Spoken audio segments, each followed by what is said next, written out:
I won't make any long introductions this time because I want to immediately start to talk about the game of my next guest. The game is called Spore, and the idea behind it is just it's just freaking amazing. So let's get to my next guest, the creator of this game, Edward. Hi Edward, how are you? I'm good, thanks. How are you?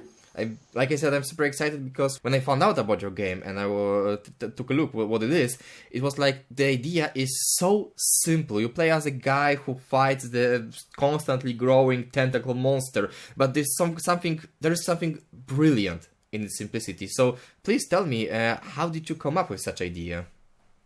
Yeah, well, thank you for that. It actually came from a game jam.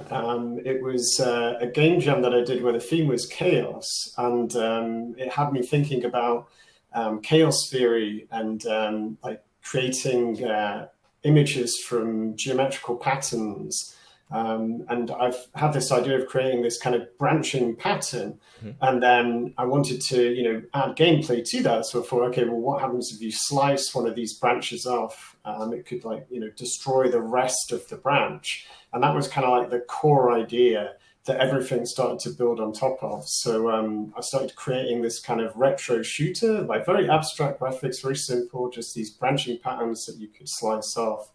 But then as I kind of developed it further and further, I started to make those patterns look kind of smoother and more organic. And then eventually I just thought, well, this thing looks like a monster. Why don't I just make a monster game, Because like I've always been a huge fan of like 80s monster movies, and I've always wanted to work on like a horror game.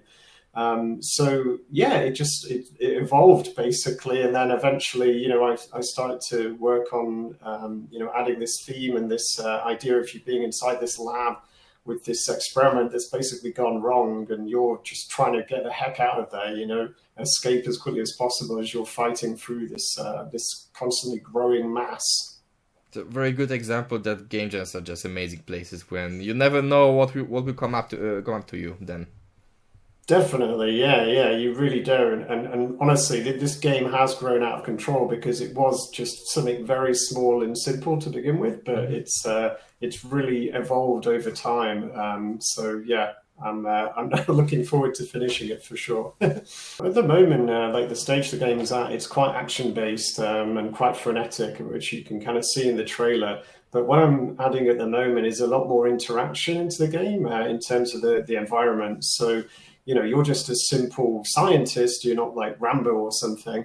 So I want you to be able to, use your brains to kind of form an escape plan and use the environment to your advantage. So, there's going to be all kinds of computers and tools in the lab that you can use to either, build weaponry or, create tools that you can use to your advantage, try and set the creature on fire or try and, turn the cooling down in the lab to super cold so the thing grows slower.